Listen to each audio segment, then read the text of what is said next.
All right, so we are going to practice logging into Autodesk Tinkercad and creating a class for your students. Start by saying join now.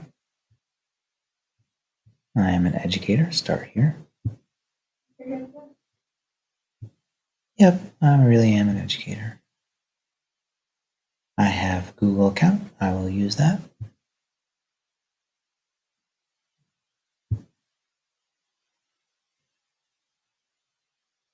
Here I am. Okay.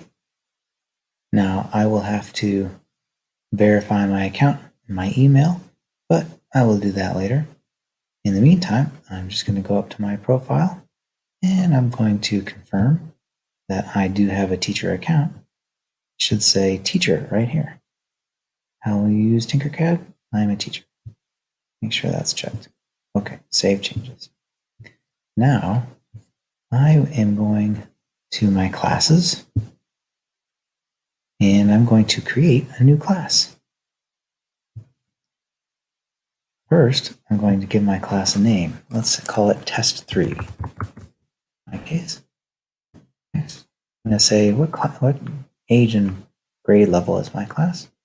I'm going to say 7th grade, 12 and 13.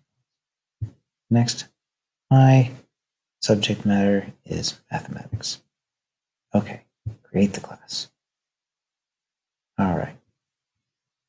Next stop here, I'm going to click on the class. Maybe you could see it, maybe you couldn't. Let's take that back a notch. I'm going to make sure I move my little circle over here and click on Test 3. Now I'm here. There's two things I need to do. One, I need to add some students. Each student can be copied and pasted into this list right here. Paste.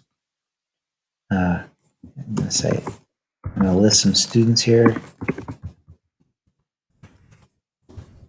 As I list students, notice that each one is on a different line. Okay, and if you keep them on the same line, they will come down as one student. All right, so these are my students.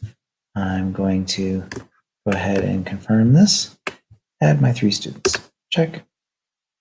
And look at that. It already assigned login info for my new students. My new students are going to need this information in order to log in. Let's keep that in mind. Last step, I'm going to class code. Here's my class code, how convenient. And I can copy that code, or even better, I can say, have a class code. This is what my students are going to use right here.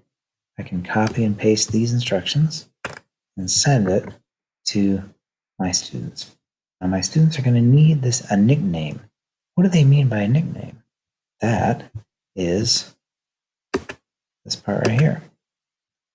These are the login info nicknames for my students. And they will need that in order to log in. So if I give them that information plus the instructions from class code, they will be able to log in to Tinkercad. All right, good luck.